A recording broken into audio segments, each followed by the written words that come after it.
there guys, DMO73 here bringing you another spoiler article. Today we have the girl in Twilight garb, aka Dark Alice, and some of her cards that are going with her. So this is awesome. 2 spoiler articles up, and 2 rulers already spoiled. This is pretty sweet. Let's just go ahead and jump right in. So obviously Judgment of pay 0, but you can play this ability only if you have removed 3 or more cards from the game with this card's ability. So you actually have to keep track of how many times you've used her in order to be able to flip her. And pay black, remove target card in your opponent's graveyard from the game. So obviously we got some stuff going on with this deck is going to heavily involve removing stuff from the game. So I think that's pretty interesting, but it has to be from the graveyard from the game. So that's also pretty interesting. So her flip side is Dark Alice, the Maiden of Slaughter. So crazy looking art. Target attack, 9/9 Shadow Knight. When this card enters your field, choose a number. Destroy all resonators with total cost equal to the chosen number. That's an immediate, at best it's a minus, it's a +1, because you can just target a kill card that your opponent has, just pick that number. But at best it's a board wipe, so if you're falling behind and you see a lot of stuff with like total cost 2, just call 2 and you just bam, suddenly everything's dead. God's Art, Walpurgis Knight, pay 2 black. J resonators your opponent controls, gain -2/-2. Search your main deck for a card named Schrodinger, the Fallen Black Cat, and put it into your field, then shuffle your main deck. So here's the reason why this is important. This God's Art is incredibly powerful for reasons that I'm about to show you, mainly because of Schrodinger. So Schrodinger, the Fallen Black Cat, is a 3-drop, so with the God's Art you automatically get it for free from your deck. As long as there are 5 or more cards in your opponent's removed area, your J Ruler gains +5/+5, and as long as there are 10 or more cards in your opponent's removed area, your J Ruler gains Swiftness and Target Attack, and it can tap to produce will of any color, for anything. So here's the thing.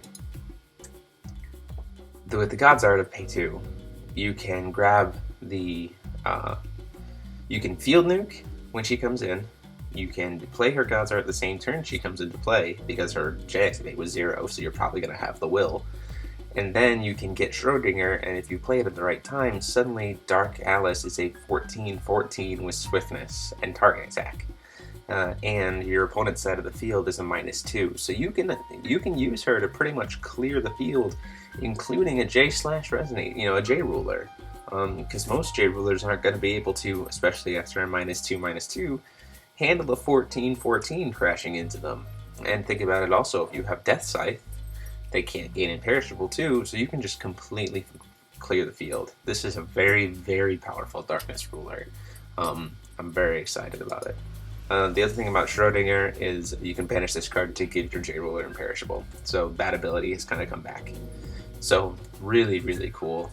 The artwork is nuts, and I definitely wasn't expecting it to be Schrodinger, but that's kind of interesting. Nice little nod.